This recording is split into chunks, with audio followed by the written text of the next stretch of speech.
আজকে তুই যা গোল দিলি রে রাহুল, পুরো মাঠের ছেলেরা হাঁ করে তাকিয়েছিল। তোকে নিয়ে তো আমার গর্বই হয়। তুই না থাকলে আমার একার খেলাটাই জমে না রে বিক্রম।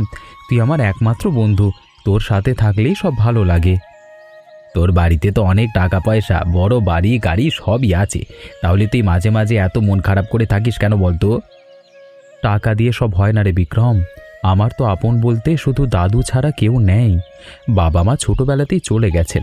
বাড়িটা বড় কিন্তু ভেতরটা বড্ড ফাঁকা লাগে। আরে বোকা, আমি আছি তো তোর পাশে। আমি তো ভাইয়ের মতো, তুই একা কেন ভাববি বলতো? তুই কথা বললি বলেই তো আমার মনটা এত হালকা লাগছে রে। তুই যেন কোনো দিন আমাকে ছেড়ে যাস না বিক্রম। তুই ছাড়া আমার আর কেউ নেই রে। যতদিন বেঁচে আছি ততদিন তোর পাশে থাকবো, এই কথা দিলাম। বন্ধুত্ব তো টাকা দিয়ে মাপা যায় না রে, মন দিয়ে মাপতে হয়।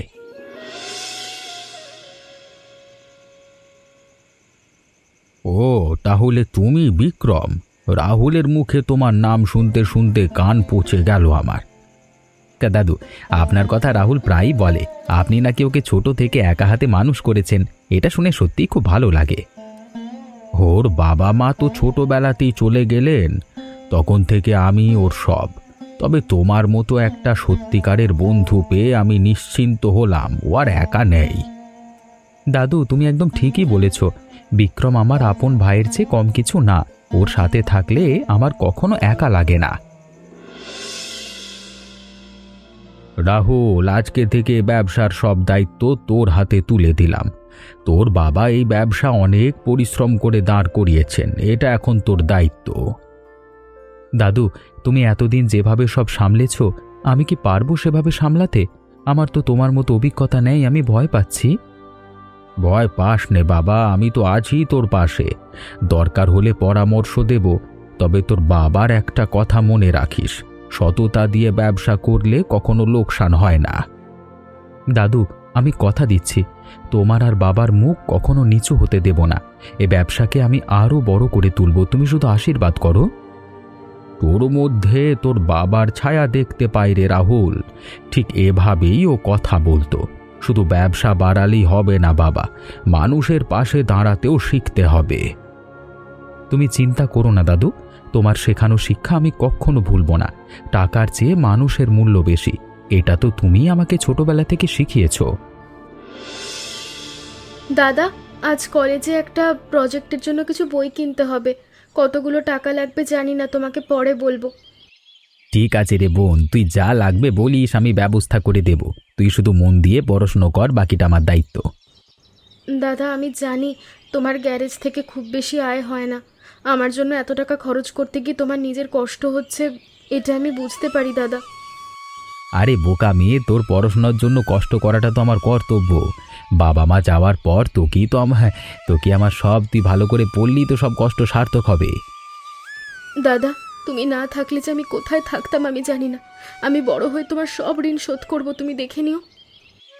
ঋণ কিসের রে পাগলি, তুই আমার একমাত্র বোন। তুই ভালো থাকলেই আমার সব পাওয়া হয়ে যায়। এখন তাড়াতাড়ি কলেজে যা, দেরি হয়ে যাচ্ছে।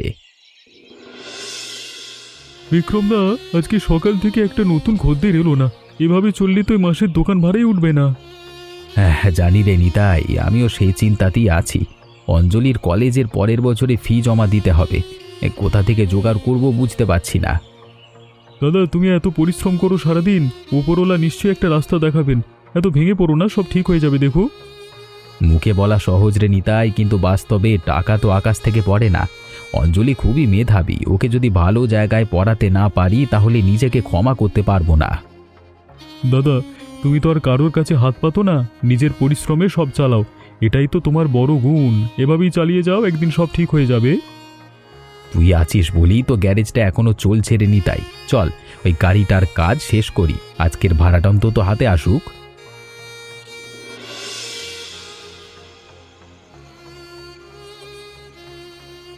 দাদা, তোমার মুখটা এত গম্ভীর কেন? কিছু কি সমস্যা হয়েছে? আমাকে বলতে পারো। না রে, কিছুই না। তুই পড়াশোনা কর, এসব হিসেব নিকেশ আমার নিজের ব্যাপার, তোর ভাববার দরকার নেই। কিন্তু দাদা, তোমাকে এইভাবে কষ্ট করতে দেখে আমার ভালো লাগে না। আমার জন্য তুমি নিজের সব সুখ বিসর্জন দিচ্ছ, এটা আমি সহ্য করতে পারি না। পাগলি মেয়ে, তুই যদি ভালো ফল করিস আর একদিন বড় কিছু হোস, তাহলেই আমার সব কষ্ট সার্থক হয়ে যাবে। এখন আর কোনো কথা নয়, চোখ মুছে ঘুমাতে যা।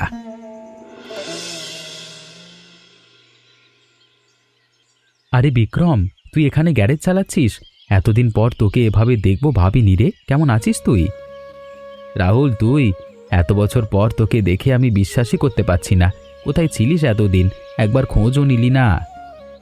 সরি রে বিক্রম, ব্যবসার কাজে এত ব্যস্ত হয়ে গিয়েছিলাম যে যোগাযোগ রাখা হয়নি। কিন্তু বিশ্বাস কর, তোকে আমি কখনো ভুলিনি। তোর কথা প্রায়ই মনে পড়তো। আমারও তোর কথা খুব মনে পড়তো রে রাহুল। শুনলাম তুই এখন বড় ব্যবসায়ী, বাবার ব্যবসা সামলাচ্ছিস। আমার খুব ভালো লাগছে শুনে। হ্যাঁ রে, দাদু সব বুঝিয়ে দিয়েছেন, কিন্তু আজকে আমার গাড়িটা হঠাৎ থেমে গেল। তোর গ্যারেজেই যে চলে আসবো ভাবিনি। এটা তো ভাগ্যের ব্যাপার। তাহলে তো ভালোই হলো। চল দেখি গাড়িতে কি সমস্যা। এই ফাঁকে আমাদের অনেক বছরের গল্পও করা হয়ে যাবে। নিন দাদা, গরম গরম চা খান। হ্যাঁ, বিক্রমদার পুরনো বন্ধু আপনি, শুনে আমার খুব ভালো লাগছে।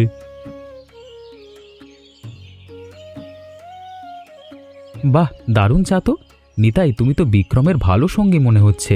ও নিশ্চয়ই তোমাকে খুব বিশ্বাস করে।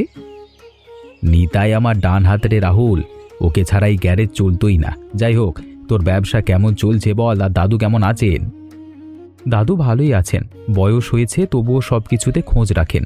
ব্যবসাও মোটামুটি ভালোই চলছে। তবে তোর মতো নিজের হাতে কাজ করার আনন্দটা আমার নেই রে। এই গ্যারেজটাই আমার সব রে, এখান থেকেই সংসার চলে।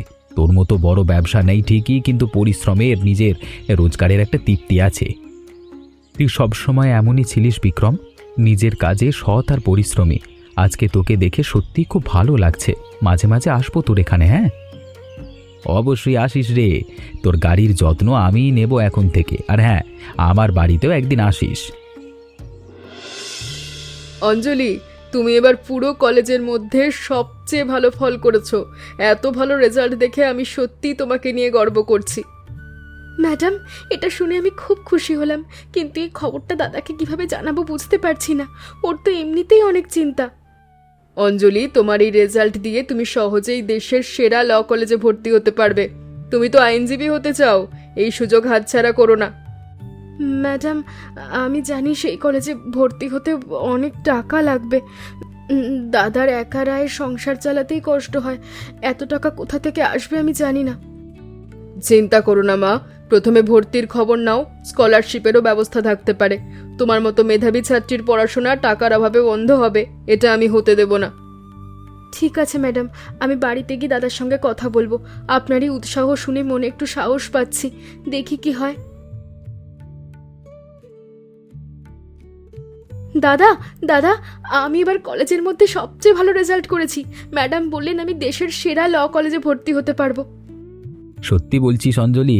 আমার বোন এত ভালো ফল করেছে, আমার তো বিশ্বাসই হচ্ছে না। আজকে আমার জীবনের সবচেয়ে খুশির দিন। হ্যাঁ দাদা, কিন্তু এই কলেজে ভর্তি হতে অনেক টাকা লাগবে উনি বললেন। আমি জানি না এত টাকা কোথা থেকে আসবে। কত টাকা লাগবে রে অঞ্জলি, তুই চিন্তা করিস না। আমি যেভাবেই হোক ব্যবস্থা করবার চেষ্টা করব। দাদা, ভর্তি ফি, হোস্টেল খরচ, বই খাতা সব মিলিয়ে অনেক টাকার দরকার। তোমার গ্যারেজের আয় এত টাকা জোগাড় করা তো প্রায় অসম্ভব, তাই না? অসম্ভব বলে কিছু নেই রে বোন, আমি চেষ্টা করব শেষ পর্যন্ত। তুই শুধু মন খারাপ করিস না, আমি একটা রাস্তা ঠিকই খুঁজে বের করব। কি রে নিতাই, বিক্রম কোথায়? আজকে আবার আমার গাড়িতে একটু সমস্যা হয়েছে, দেখাতে এলাম। ও, ওই তো দাদা, ওই গাড়িটার কাছে আছেন। জানেন দাদা, আজকাল বিক্রমদার মনটা খুব খারাপ থাকে, ভালো করে কথাও বলেন না। কেন রে, কি হয়েছে বিক্রমের? ও তো সেদিনও ভালো ছিল, হঠাৎ কি সমস্যা হলো? ও দাদা, ওনার বোন অঞ্জলি নাকি খুব ভালো রেজাল্ট করেছে, বড় ল কলেজে ভর্তি হওয়ার সুযোগ পেয়েছে। কিন্তু অত টাকা জোগাড় করতে না পেরে বিক্রমদা রাতে ঘুমাতেও পারছে না। এই কথা তো আমাকে একবার বলেনি। এত বড় সমস্যা নিয়ে একা একা কষ্ট পাচ্ছে, আর আমি কিচ্ছু জানি না। দাদা, উনি হয়তো লজ্জায় বলতে পারেননি। ওনার আত্মসম্মান খুব বেশি, কারোর কাছে সাহায্য চাইতে ওনার খুব কষ্ট হয়। কিরে রাহুল, আবার গাড়ির সমস্যা? তুই তো দেখি নিয়মিত খদ্দের হয়ে যাচ্ছিস আমার গ্যারেজের। বিক্রম, নিতাই আমাকে বলল অঞ্জলি নাকি খুব ভালো রেজাল্ট করেছে। এত বড় খবর তুই আমাকে কেন বলিসনি বলতো?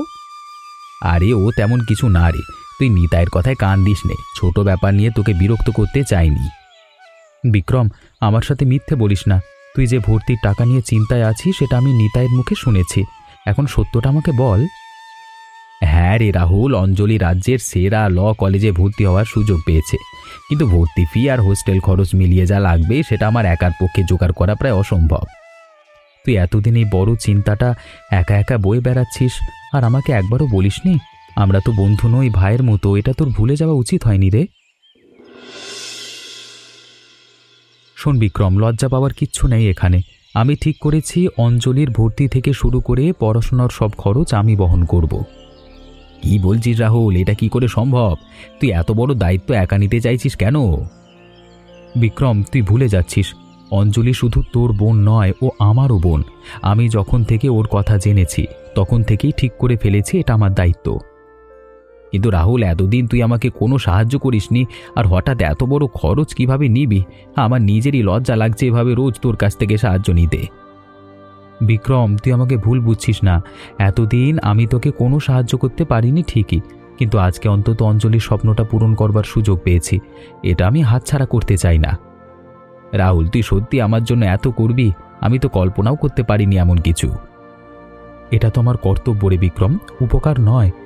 অঞ্জলি আমারও বোন, ওর স্বপ্ন পূরণ করা তো আমারই দায়িত্ব। তুই শুধু হ্যাঁ বল।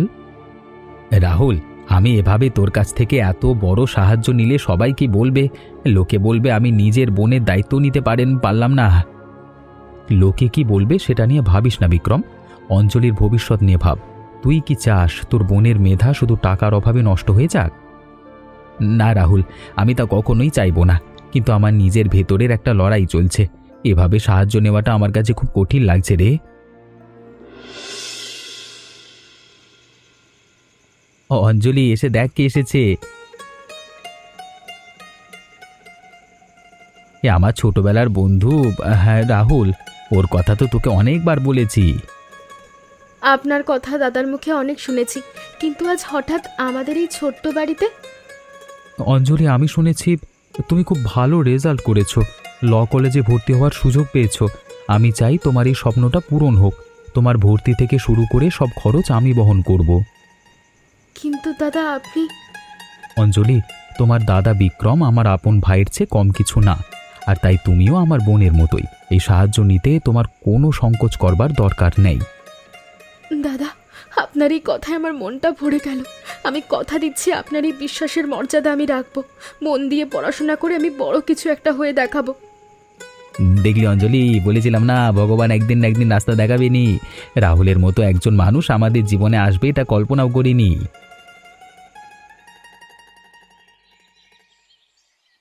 দাদু, তোমাকে একটা কথা বলবার ছিল।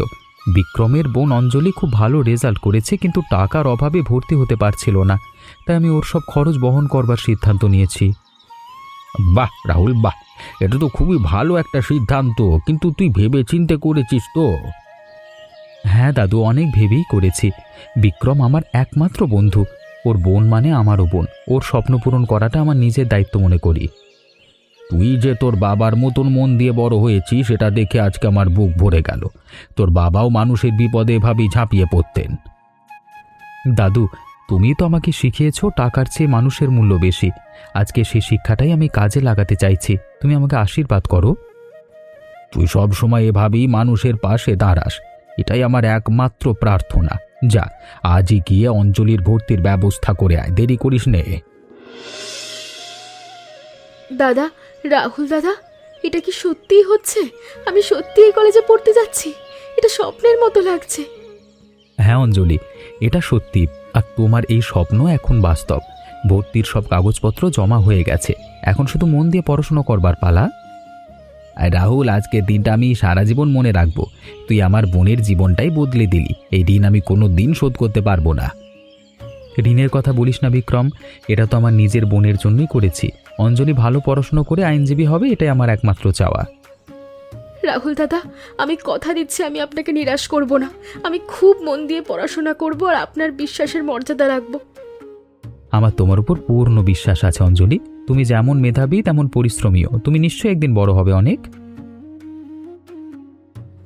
বিক্রম, তোমার বোনের এই সুখবর শুনে আমারও যে আনন্দ হচ্ছে বলে বোঝাতে পারবো না। আজ আমি নিজের হাতে পায়েস বানিয়েছি, সবাই মিলে খাও। কমলা মাসি, আপনি সবসময় আমাদের এত খেয়াল রাখেন। আপনার হাতের পায়েসের স্বাদই আলাদা, এটা খেলে সব দুঃখ ভুলে যায়।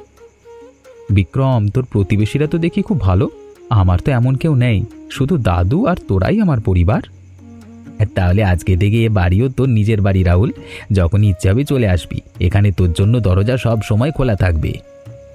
এই ছেলেটাই তাহলে অঞ্জলির লেখাপড়ার সব খরচ চালাবে? বাহ, আজকাল এমন মনের মানুষ খুব কমই দেখা যায়। মাসি, এতে বাহবা দেবার কিছু নেই। অঞ্জলি তো আমারও বোন, ভাই হয়ে বোনের পাশে দাঁড়ানোটা তো কর্তব্য, এতে বড় কিছু করবার কি আছে। আজ আমার জীবনের সবচেয়ে সুখের দিন। দাদা আর রাহুল দাদা, তোমরা দুজনেই আমার জীবনের আসল নায়ক। তোমাদের ছাড়া আমি কিচ্ছু না। রাহুল দাদা, এই মাসে আমি ক্লাসে প্রথম হয়েছি। আমাদের অধ্যাপকরাও আমার প্রশংসা করেছেন। বাহ অঞ্জলি, এটা তো দারুণ খবর। আমি জানতাম তুই ঠিক পারবি, তুই তো এমনিতেই খুব মেধাবী মেয়ে। আপনারা দাদার সাহায্য ছাড়া আমি কখনো এই জায়গায় আসতে পারতাম না। প্রতিদিন পড়তে বসার আগে আপনাদের কথা মনে পড়ে, আরও ভালো করার শক্তি পাই। আমরা তো তোকে সাহায্য করেছি ঠিকই, কিন্তু এই সাফল্য পুরোটাই তোর নিজের পরিশ্রমের ফল। তুই খেয়াল রাখিস, ঠিকমতো খাওয়া দাওয়া করেছিস তো? হ্যাঁ দাদা, সব ঠিকঠাক আছে, তুমি চিন্তা করো না। দাদার সাথে আজ কথা হয়েছে, ও কেমন আছে গ্যারেজে? হ্যাঁ, কালই তো ওর গ্যারেজে গিয়েছিলাম। এখন তো গ্যারেজে খদ্দেরও বেড়েছে অনেক। তোর দাদাও অনেক খুশি হয়েছে। রাহুল দাদা, আপনি তো এখন প্রায় রোজই আসেন গ্যারেজে। মনে হচ্ছে আপনার ব্যবসার চেয়ে এখানে চাই বেশি টানে আপনাকে। ঠিক ধরেছিস নিতাই, তোদের এই চায়ের স্বাদটা সত্যি অতুলনীয়। আর বিক্রমের সাথে গল্প করলে মনটাও হালকা হয়ে যায়। রাহুল, তুই তো এখন আমার আসল খদ্দের হয়ে গেছিস। প্রতি সপ্তাহে তোর গাড়িতে নানা সমস্যা হয় নাকি ইচ্ছে করে গাড়ি খারাপ করে আসিস? ধরা পড়ে গেলাম মনে হচ্ছে। তোর সাথে আড্ডা দেওয়ার একটা বাহানা তো চাই, তাই মাঝে মাঝে গাড়ির ছোটোখাটো সমস্যা তৈরি করে ফেলি আর কি। এই তো শুনলে নিতাই, আমাদের রাহুল দাদা এখন মিথ্যা বাহানাও বানাতে শিখে গেছে। বন্ধুত্বের জোর দেখো একবার। দাদা, দুজনেরই বন্ধুত্ব দেখে সত্যি খুব ভালো লাগছে বলে। অঞ্জলির খুশিই তো আমাদের সবচেয়ে বড় প্রাপ্তি। ও যেদিন ব্যারিস্টার হয়ে ফিরবে, সেদিন আমাদের এই বন্ধুত্বের আসল সার্থকতা বুঝব। দাদা, দাদা, আমি পাশ করেছি, আমি এখন ব্যারিস্টার। আমি বিশ্বাস করতে পারছি না নিজের কানকেও। সত্যি বলছিস অঞ্জলি? আমার বোন ব্যারিস্টার হয়ে গেছে। আজকে আমি বাবার আত্মাকে বলতে পারবো তোমার মেয়ে তার স্বপ্ন পূরণ করেছে। দাদা, এই সাফল্য শুধু আমার একার নয়, এ তোমার আর রাহুল দাদার ত্যাগের ফল। তোমরা দুজন না থাকলে আমি কখনো এত দূর আসতে পারতাম না। হ্যাঁ, রাহুলকে এখনই ফোন করো অঞ্জলি। ও সব খবর শুনে সবচেয়ে বেশি খুশি হবে। ও তো তোকে নিজের বোনের চেয়ে কম ভাবিনি কখনো। হ্যাঁ দাদা, এখনই ফোন করছি ওকে। তোমরা দুজন প্রস্তুত থেকো, আমি খুব শীঘ্রই বাড়ি ফিরছি। অনেক দিন তোমাদের দেখি না। তাড়াতাড়ি আয় রে বোন, তোকে ছাড়া বাড়িটা এতদিন খুব ফাঁকা ফাঁকা লাগতো। তুই এলে আমার সব আগের মতো ভরে উঠবে। হ্যালো অঞ্জলি, কি খবর বল? কেমন হলো পরীক্ষা? তোর গলার স্বরেই তো মনে হচ্ছে কোনো বড় খুশির খবর আছে। রাহুল দাদা, আমি পাশ করেছি। আমি এখন সত্যিকারের ব্যারিস্টার। আপনারা দাদার স্বপ্ন আজ পূরণ হলো। সত্যি? অঞ্জলি, এটা তো অবিশ্বাস্য খবর। আমি জানতাম তুই পারবি, তোর মধ্যে সবসময় ক্ষমতা ছিল। রাহুল দাদা, আপনি না থাকলে এই দিনটা আমার জীবনে কখনো আসতো না। আমি খুব শীঘ্রই বাড়ি ফিরছি, আপনাদের সবার সঙ্গে দেখা করতে চাই। তাড়াতাড়ি আয় অঞ্জলি, আমরা সবাই তোর অপেক্ষায় থাকব। দাদুকেও এখনই খুশির খবরটা জানাচ্ছি, উনি শুনলে খুব খুশি হবেন। দাদা, রাহুল দাদা, আমি ফিরে এসেছি। অবশেষে আমি বাড়ি ফিরে এসেছি। অঞ্জলি রে বোন আমার, তোকে এভাবে ব্যারিস্টার হয়ে ফিরতে দেখবো ভাবিনি রে। আরে বাবা মা বেঁচে থাকলে আজকে কতই খুশি হতেন বাবারি বাবা। রাহুল দাদা, তুমি আমার জীবনে এসে না দাঁড়ালে আজকের এই দিনটা কখনো আসতো না। তুমি আমার সত্যিকারের দাদা, তোমাকে আমি কখনো ভুলবো না। অঞ্জলি, তুই নিজের যোগ্যতায় এ জায়গায় পৌঁছেছিস, আমি শুধু একটু সাহায্য করেছি মাত্র। তোর এই সাফল্য দেখে আজকে আমার নিজের চোখেও জল এসে গেল। চল চল এবার বাড়ি চল সবাই। কমলা মাসি অনেক রান্না করে রেখেছেন, আজকে আমাদের বাড়িতে বড় করে উৎসব হবে। চলো দাদা, চলো রাহুল দাদা, আজ আমার মনে হচ্ছে আমি পৃথিবীর সবচেয়ে সুখী মানুষ। আমার 2 ভাই আমার পাশে আছে। আজকে আমার চোখের সামনে যা ঘটলো এটাই তো আসল পারিবারিক বন্ধন। নিজের ভাই বোন না হয়েও রাহুল আর অঞ্জলি একে অপরের চেয়ে কম কিছু না। দাদু, আপনার নাতি না থাকলে আজ আমি এই জায়গায় থাকতাম না। আপনি ওকে এত ভালোভাবে মানুষ করেছেন, তাই জন্যই ও আজ এত সৎ আর মহৎ মনের মানুষ হয়েছে। তোমরা দুজনেই আমার নাতি নাতনির মতো। এই বন্ধন আজীবন থাকুক এই আশীর্বাদ করি। মনে রেখো, সৎ পরিশ্রম আর ভালোবাসা থাকলে কোনো বাধাই বড় হয়ে দাঁড়াতে পারে না। রাহুল, তুই আমার বন্ধু হয়ে যা করলি তা কোনোদিন ভুলবো না। আজকে থেকে তুই শুধু আমার বন্ধু নোস, তুই আমাদের পরিবারেরই একজন। বিক্রম, তুই আর অঞ্জলি তো আমার কাছে পরিবারই হয়েছিলিস, শুধু আজকে সেটা সবার সামনে প্রমাণ হলো। বন্ধুত্ব যদি সত্যি হয় তাহলে সেটাই সবচেয়ে বড় আত্মীয়তা। দাদু, আমি একটা কথা ভাবছিলাম, জন্মসূত্রে ভাই বোন না হয়েও যদি এত ভালোবাসার আত্মত্যাগ সম্ভব হয়, তাহলে আসল পরিবার বলতে আমরা আসলে কি বুঝি?